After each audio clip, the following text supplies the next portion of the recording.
Madam sir तव्हांखे जॾहिं असां ॾिसूं था त असांखे अदब जो गोल्डन एरा यादि थो अची वञे। हिकिड़ी गैलेक्सी ही अदीबनि जी ऐं हैरत थी थिए त हिक ई दौर में एॾा सुठा कहाणीकार, एॾा सुठा शाइर ऐं शेख अयाज़ जहिड़ो सरवाण शाइर, जदीद शाइर उन दौर में हो।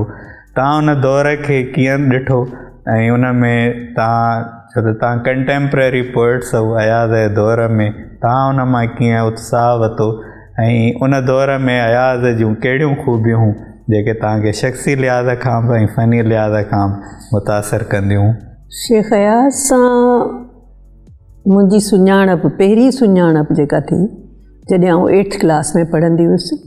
मुंहिंजे बाबा जी पोस्टिंग डिस्ट्रिक्ट जेल सखर ते हुई ऐं शेख अयाज़ उतां खां सॾु पंध ते जिन्नात बिल्डिंग में उन ज़माने में हुनजो घरु हूंदो हो।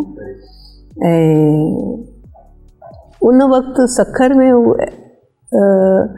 जेको एंटी अयाज़ हिकिड़ी सखर शहर में जेके ॻाल्हियूं फैलियल हुयूं उहे एंटी अयाज़ ॻाल्हियूं हुयूं। असांजे स्कूल जूं छोकिरियूं इवन शेख अयाज़ जी उन एंटी थॉट्स जे बारे में ॻाल्हाईंदियूं हुयूं जेके उर्दू स्पीकिंग छोकिरियूं हुयूं।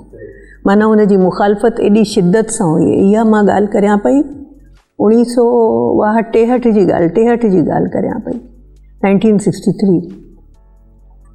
ऐं मुंहिंजो भाउ पढ़ंदो हो, उन सां अनीस जेको अयाज़ जो वॾो पुटु मॉडर्न इंग्लिश टीचिंग स्कूल में उहे गॾु पढ़ंदा हुया त उहे बि सुञाणंदा हुआ। ऐं असां पहिरियों भेरो जेको अयाज़ खे सां मुलाक़ात थी हुई तॾहिं सखर में हिकिड़ो क्रिकेट मैच हो।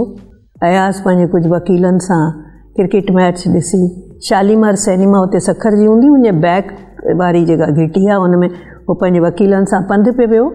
असां पंहिंजा भाइर भेनर असीं बि क्रिकेट ॾिसी असीं बि पंधु पियो वियासीं।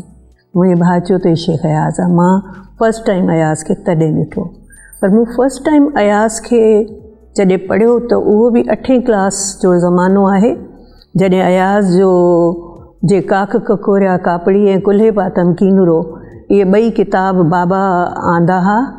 ऐं बाबा खे ख़बर हुई त मूंखे क्रेज़ हो, मां आशिक़ किताबनि जी आशिक़ आहियां, त ख़ासि तौर सां बाबा मुंहिंजे लाइ ॿई किताब आंदा हुआ।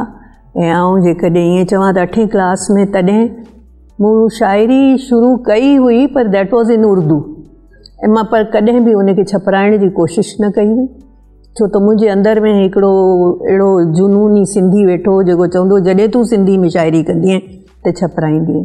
त शेख अयाज़ खे उन 8th क्लास में ई मूं पढ़ियो ऐं मुंहिंजे स्क्रैप बुक में मूं शेख अयाज़ जी शयूं लिखी छॾियूं हुयूं, though I was not writer at that time.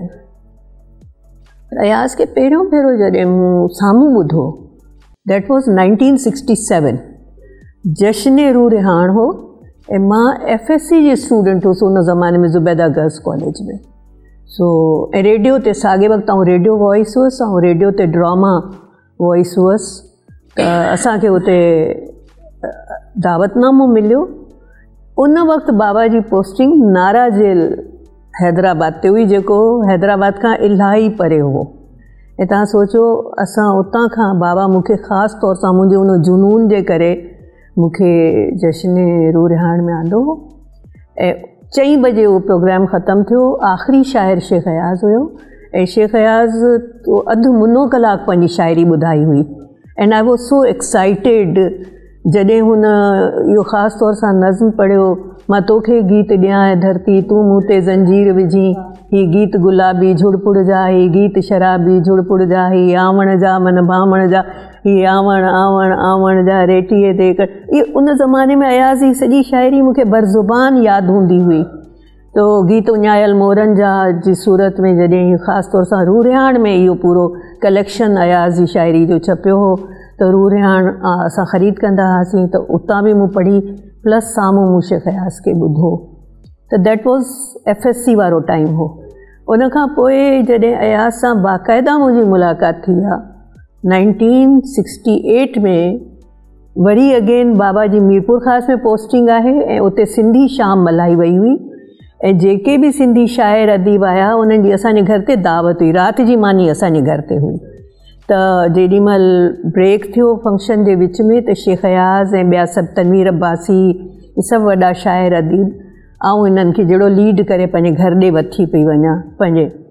सो रस्ते में उतां पिंडाल खां वठी मुंहिंजे घर ताईं शेख अयाज़ मूंसां बिल्कुलु ईअं ॻाल्हायो जीअं पंहिंजी धीअ सां ऐं हमेशह चवंदो तूं मुंहिंजे लाइ रूही वांगुरु आहीं, यास्मीन वांगुरु आहीं। सो उतां सॼो मुंहिंजे बारे में पुछियईं ऐं उहो ज़मानो आहे ऐं BA Part 1 जी स्टूडेंट हुअसि उन वक़्तु।